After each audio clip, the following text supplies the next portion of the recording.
안녕하세요. 너무 몸도 마음도 무너지고 또 가족들이랑 관계가 끊어진 게 저는 너무 고통스러웠거든요.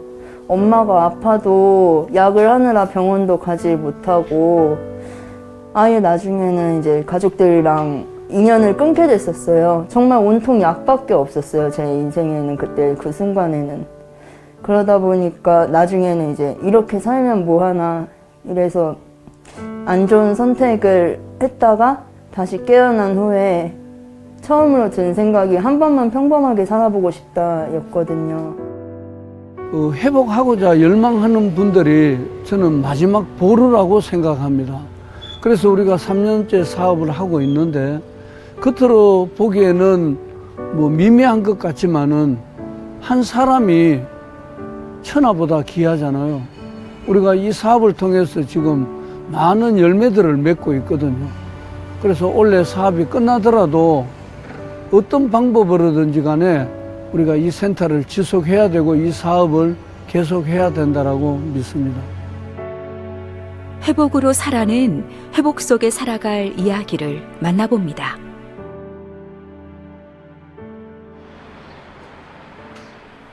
서울시 도봉구 골목 안의 작은 집을 찾아갔는데요.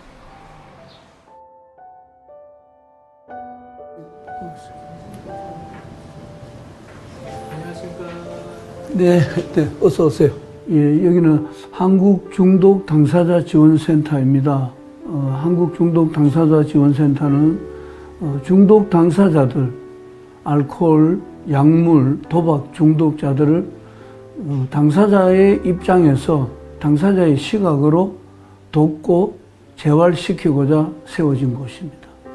알코올 중독자분들, 또 약물 중독자분들, 또 도박 중독자분들도 일부 계시고요.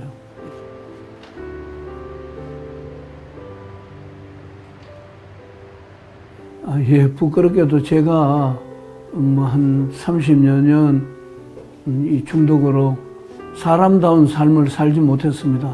그런데 하나님께서 저를 불쌍히 여기셔서 정말 극적인 은혜로 살려주셔가지고 그때부터 지금까지 그분들을 섬기고자 그렇게 세우게 된 곳입니다. 제가 생각할 때 이 중독의 문제는 어떤 사람의 의지의 문제가 아니고 하나님의 극적인 은혜가 아니면은 이 문제를 해결할 수 없다고 생각합니다. 그래서 저희들이 생각할 때 중독 당사자들이 하나님이 기뻐하시는 일들이 뭘까 이렇게 생각했을 때 당사자들이 당사자들을 돕는 것, 그들에게 용기를 주고 동기를 주는 그 일이 하나님 기뻐하시는 일이 아닐까 그렇게 믿고 이 센터를 세우게 된 것입니다. 중독의 경험 속에 살려내신 하나님의 은혜에 감사하는 마음으로 이 길을 시작했습니다.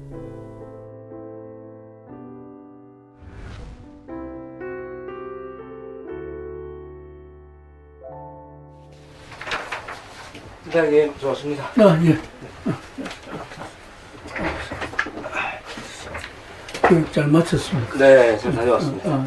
예, 우리 이동욱 집사님은요, 지금 우리 그 센터에서 직함은 사무국장이신데, 저는 이렇게 생각합니다. 사도 바울이 마게도냐 지방에서 빌립보에 갔을 때 루디아를 만났잖아요. 루디아 집사를 만나가지고 빌립보 교회가 개척이 되었거든요. 우리가 처음에 센터가 알코올 위주로 사업을 했었습니다. 그러다가 작년 후반기에 우리 집사님을 만났습니다. 정말 귀한 분을 만났어요. 그래가지고 이제 우리가 약물의 재활 사업을 우리 집사님을 선두로 해가지고 지금까지 하게 되었습니다. 이미 일상 깊숙한 곳까지 침투한 중독의 영역. 중독자들을 살리기 위해서는 지식으로 안 됩니다.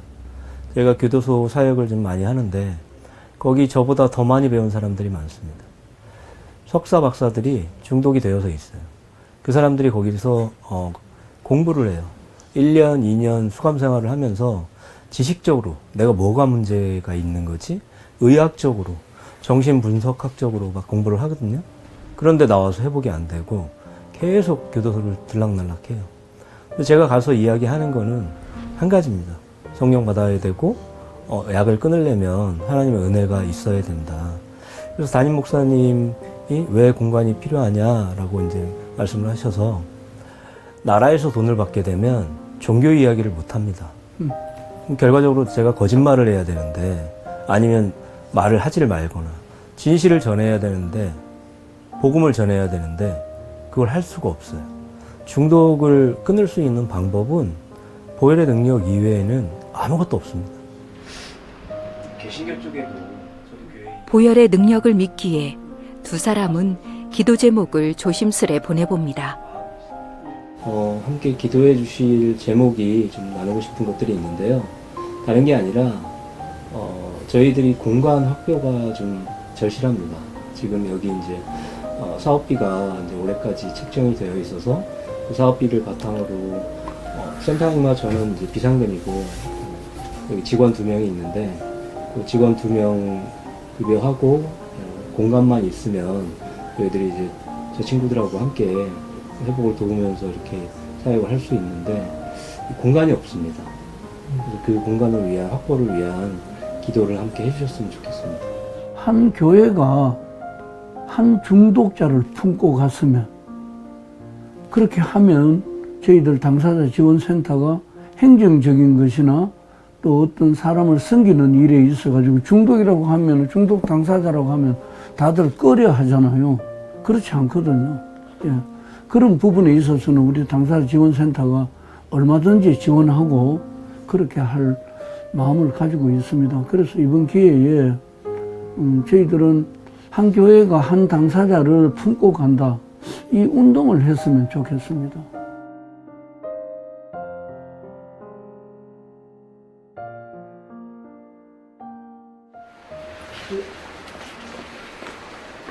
여기 들으시나?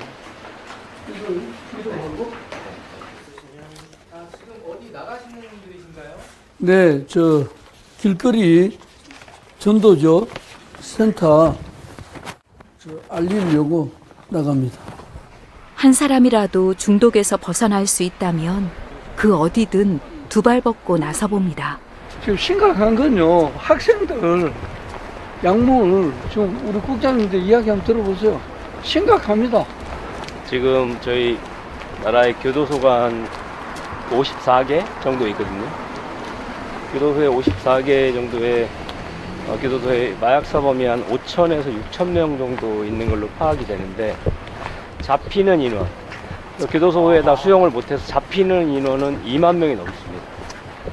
2023년도에 2만 7천 명, 2024년 작년에 2만 3천 명 이렇게 되니까 암수는 한 30배 정도 봅니다. 30. 곱하기 30 정도 하면 되니까 엄청나게 많죠. 네, 여기 하나 받아보세요. 네. 선생님, 안녕하세요. 안녕하세요. 네, 하나 받아보세요. 네. 안녕하세요, 어머니.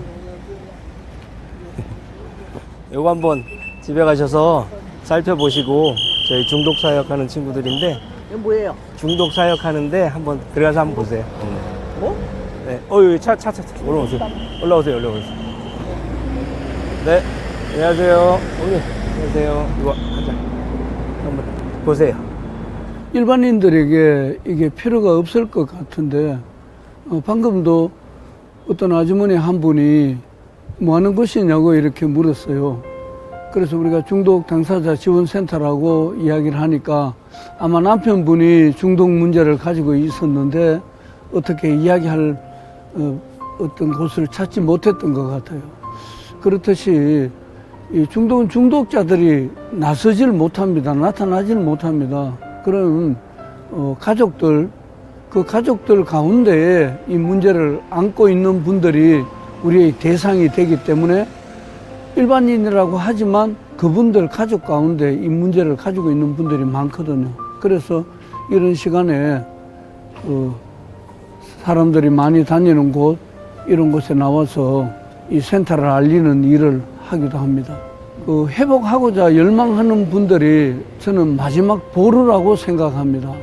그래서 우리가 3년째 사업을 하고 있는데, 겉으로 보기에는 뭐 미미한 것 같지만은 한 사람이 천하보다 귀하잖아요. 우리가 이 사업을 통해서 지금 많은 열매들을 맺고 있거든요. 그래서 원래 사업이 끝나더라도 어떤 방법으로든지 간에 우리가 이 센터를 지속해야 되고 이 사업을 계속해야 된다라고 믿습니다. 네, 저희 중독 당사자 지원센터가 꼭 존재해야 되는 이유에 대해서 말씀을 드리자면, 이것은 더 이상 남의 일이 아니기 때문입니다. 그래서 저희 중독 당사자 지원센터가 해야 될 일은 이 중독자들이 갈 곳이 없습니다. 이제 출소해서 죄값을 치르고 났는데 여전히 약물에 괴로워하고 있습니다. 그래서 저희 중독 당사자 지원센터는 그 약물의 고통으로부터 또 가족으로 돌아가고 싶은 그런 남녀들을, 청소년들 또는 청년들을 위해서 개방되어야 하고 그렇게 프로그램을 진행하고 있습니다.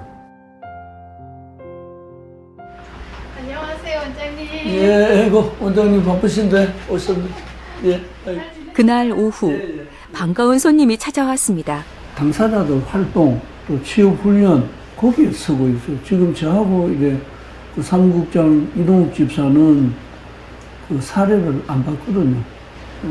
그 자비량으로 봉사하고 있는데, 그래서 우선은 이제 공간 확보, 센터 공간 확보, 그 당사자들 활동할 수 있는 그 활동비 재원 마련하는 거.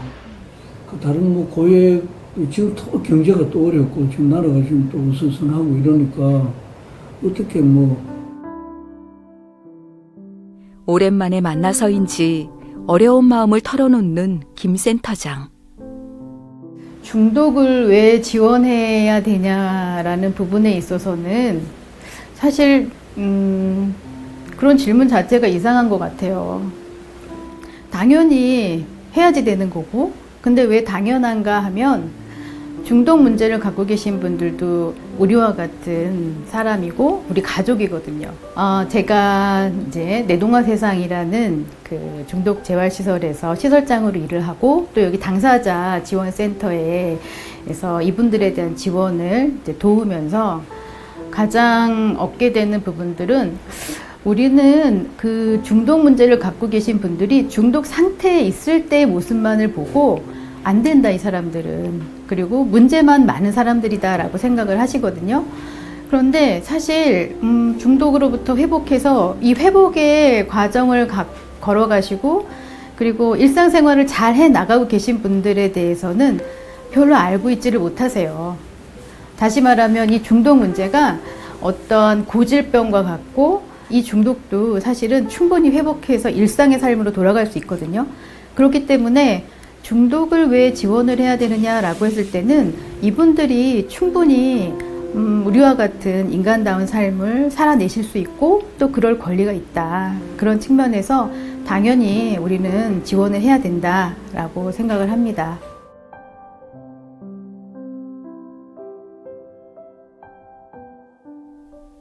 다음 날 센터장하고 그 밑에 또 당사자가 스테이지 때문에 이래가지고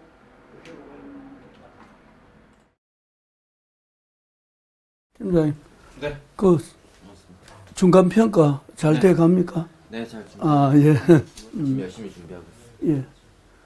예. 여기 우리 센터 처음 초기 설립할 때 처음서부터 시작해가지고 23년 당사자 활동가 1기 수료하시고 지금 사회복지 전공 지금 3년차, 원래 3년차 회복 잘하고 계십니다. 첫 열매입니다. 그저 당사자 활동가를 넘어서 아직 이제 젊고 이 머리가 되니까 박사 과정까지, 전문가 과정까지 다 해가지고 우리가 기도할 테니까 박사해서 정말 당사자들을 그저 믿음으로 접근하는 것이 아니고 전문가적인 입장에서도 접근해보고 그렇게 한번 해보자라고 응원하고 있습니다.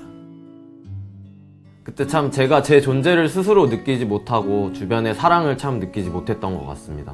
그래서 일상생활을 하기 위해서 그 약물들이 필요했었어서 사람을 제대로 보고 얘기하기 위해선 약물들이 필요했습니다. 그때는 정말 왜 그랬는지 잘 모르겠어요. 저도 지금 생각하면. 센터와 이제 연결되기 시작하면서 다른 회복자 선생님들과 대화할 기회도 많아졌고, 특히 그리고 이제 실질적인 지원이라고 해야 될까요? 사실은 제가 소득이 없었던 적이 꽤 긴데, 이제 당사자 지원센터에서 어느 일정 금액을 뭐 지원해 주시고 그런 사업들을 해 주셔가지고 제가 다시 이제 사회로 가는 걸음마라고 해야 될까요? 그 부분에서 도움을 참 많이 받았습니다. 주변에 저를 사랑해 주시고 지지해 주시는 많은 분들의 기도와 사랑으로 이렇게 회복하게 됐는데, 저는 이제 제가 받은 그 사랑, 은혜를 다른 분들에게 전달하는 게 제 남은 인생의 의무라고 생각하거든요. 그것이 이제 하나님이 주신 그 은혜에 제가 보답하는 길이라고 생각하는데,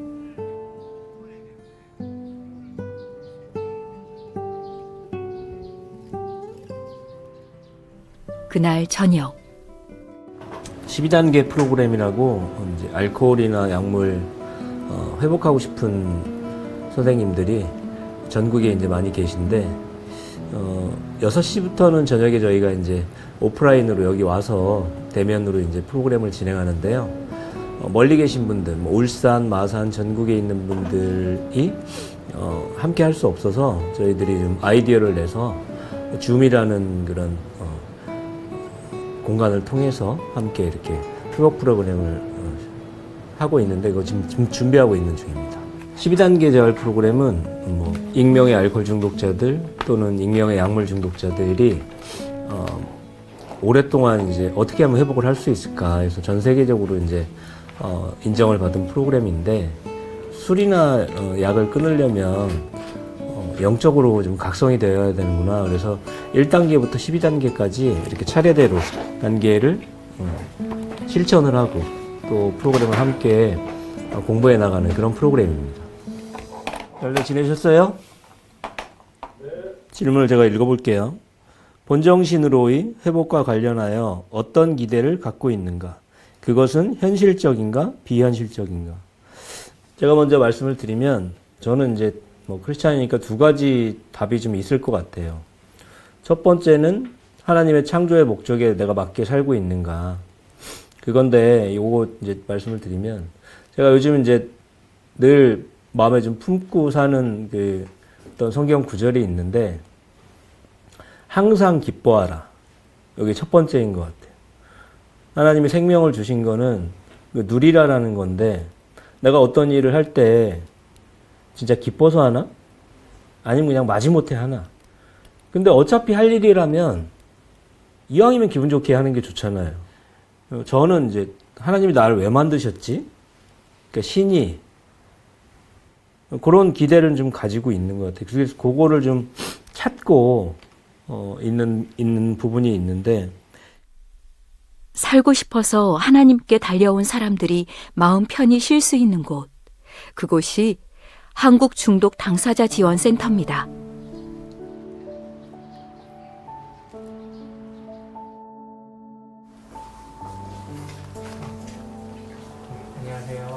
안녕하세요. 저 같은 경우는 권유였어요. 남자친구가 권유를 했었는데, 그 남자친구가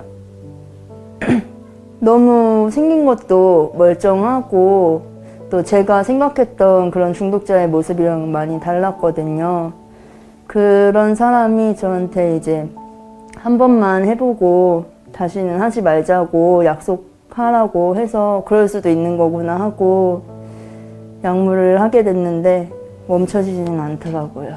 너무 몸도 마음도 무너지고 또 가족들이랑 관계가 끊어진 게 저는 너무 고통스러웠거든요. 엄마가 아파도 약을 하느라 병원도 가지 못하고 아예 나중에는 이제 가족들이랑 인연을 끊게 됐었어요. 정말 온통 약밖에 없었어요. 제 인생에는 그때 그 순간에는. 그냥 자격증 있는 상태로 사회에 나와서 내가 뭘 할 수가 없을 것 같았어요. 그래서 최대한 다른 사람들을 많이 만나고 이야기하고 또 내가 생각지 못했던 그런 부분들을 또 배워야겠다. 이런 생각을 해서 이곳에 오게 됐는데 교육도 듣고 또 시간이 지나서 이렇게 당사자 활동가로 있으면서 활동에도 참여하고 또 쓸 수 있는 기술들도 배우게 되고 이러면서 참 사회로 나가기 전에 이곳에 진짜 잘 왔다라는 생각을 하게 됐었어요. 같이 활동하고 있는 당사자 선생님들이나 여기 선생님들이랑 나누면서 같이 기도도 하고 그런 식으로 넘어가고 있는 것 같아요. 그래서 저는 그냥 녹아드는 삶? 이런 장소, 이런 환경, 이런 사람들, 감사한 사람들이죠, 저한테는. 이 환경에 녹아드는 삶을 살고 싶어요. 우선 25년 12월 말까지 우리 재단의 지원 사업이 끝이 나니까 우선 지원센터 공간이 필요합니다. 센터. 우리 중독 당사자 지원센터 공간이 한 20평 이상이면 되겠는데 그런 공간이 만약에 서울 시내에 소재해 있는 교회에서 혹시 그 교육관이라든지 쓰지 않는 공간이 있다면은 저희들이 요긴하게 사용할 것 같고요. 그 다음에 우리가 3년 이 사업을 하면서 정말 이 주간으로 이용하는 이 센터 이용하는 분들을 봤을 때 돌아가셔가지고 거주하는 남녀 공동체, 그러니까 그 정신재활시설로 설치 신고할 수 있는 남자 시설 4인 정도, 그 다음 여자분 한 4인 정도, 그 정신재활시설로 설치 신고하는 거, 그 기도 제목. 그 다음에 이제 정말 감히 바라기는 한국 교회가,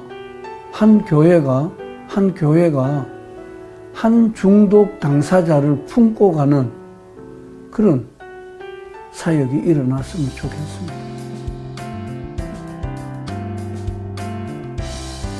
다른 어느 곳보다도 이곳이 하나님의 국률이 필요한 곳이기에 이 시간 국내의 중독자들을 위해 우리가 기도하길 원합니다.